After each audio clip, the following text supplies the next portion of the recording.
Hey, welcome to another installment of the Chemical Engineering Magazine Editor's Roundup, where we take a quick look at some of the content in the forthcoming issue. I'm Scott Jenkins, Senior Editor at Chemical Engineering, and I'm here with my fellow Senior Editor, Mary Page Bailey.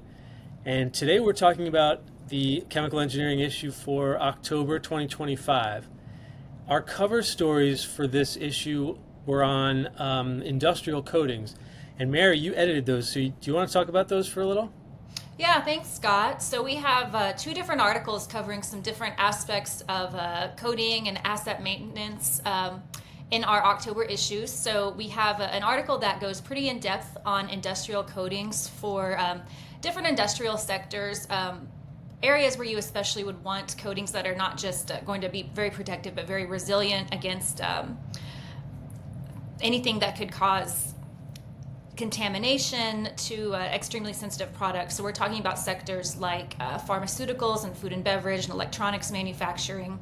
So this article goes through surface preparation standards, things you have to look at for floors and clean rooms, and it also talks about chemical resistance, thermal resistance. Cleanability is a big factor in some of these sectors when you're looking at coatings. And then also just some general things that would interest anybody looking at maintenance and asset and reliability is sustainability, cost control, things like that. The second part of this cover story looks at corrosion protection, specifically in heating and cooling systems, and also looks at the importance of corrosion protection and redundancy in having not just corrosion protection in your primary equipment, but in your spares, in equipment that may be used more seasonally, and gives some best practices for making sure that you're not missing out on any protection of your assets there. So definitely check out those two cover stories. I think they complement each other really well. Nice. Yeah, so on a completely different topic, the issue also has a feature report about navigating the transition from academia to the workplace. So it highlights some of the differences that you'll see between environments found in, college and university chemical engineering departments, and then those found at many of the companies that may be hiring those graduates. And the article offers suggestions, including improving communication skills through public speaking and connecting with experienced industry mentors, things like that that can help new workers navigate this transition. So if you're going to be graduating or recently did, maybe this is something for you to check out. And then if your company's hiring new graduates, maybe also have some interesting insights in it as well. So the other thing that we wanted to highlight for this roundup was the commentator section, which is always in the magazine, toward the front of the magazine, and always includes a bunch of interesting new technologies. So, Mary, do you want to talk about any of your commentators that you worked on this issue? Yeah. Thank you, Scott. There's always so many really fascinating technologies and really novel work going on in the chemical process industries on all different fronts. One area that we frequently see lots of news in is trying to recover critical metals from any sort of recycled waste material. So there's some work that happened at the University of Pittsburgh that really had a pretty fascinating breakthrough in recovering concentrating metal ions from solution. And so this involved a type of structure called a protein nanocage. So these are essentially like a protein that can self-assemble itself into these hollow cages.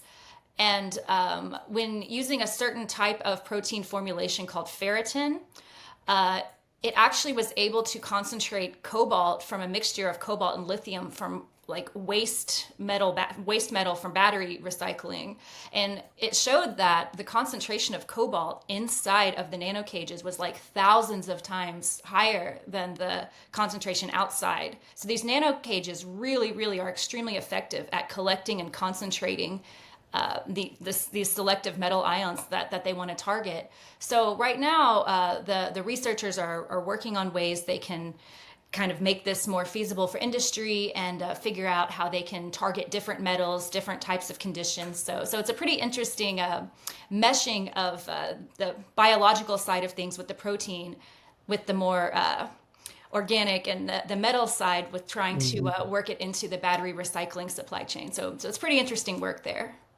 Oh, that's cool.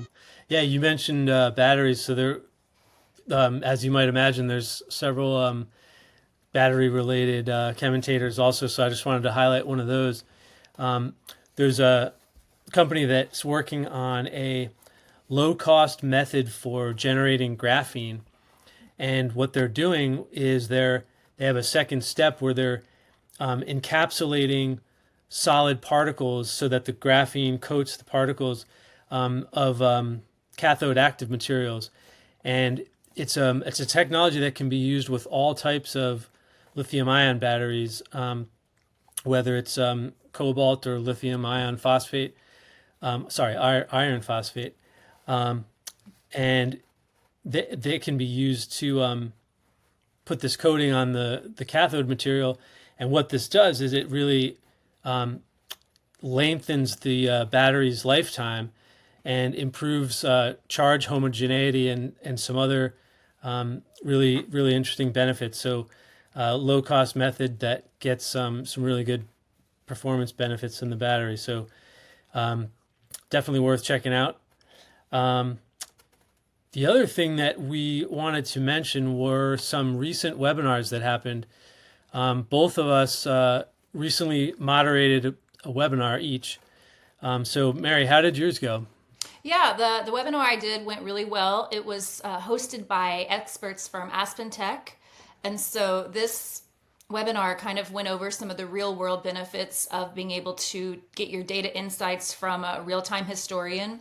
So some of the best practices they went through to really help people go above and beyond with their data utilization is they showed some high impact tracking dashboards with real-time tracking and monitoring and batch analysis and traceability, and some monitoring and pattern matching that can help with process optimization and really take your data and your insights to the next level. So they had some interesting demonstrations there and a great Q&A panel. So if you didn't watch that live, it's available on demand on our website. Nice. Yeah, mine was pretty good too. We had an engineer from DataCore talking about process intensification and using a case study from a biodiesel plant. The webinar really looked at how process intensification strategies can help improve performance and scalability. So as Mary said, if you missed those and you're interested in either of those topics, just visit www.chemengeonline/webinars, and there'll be recordings of both of those that you can watch. So before we sign off, just wanted to welcome you everyone to take a look at our new issue. Just go to www.chemengeonline.com, and also join us on LinkedIn. And Mary, anything else before we sign off? Yeah, just come watch our next video in November. Ahead of the November issue, we'll have some articles on mixing, an article on agitators, article on heat pumps. We'll be covering some hydrogen liquefaction technologies. So we've got a lot going on there. So join us next month. Nice.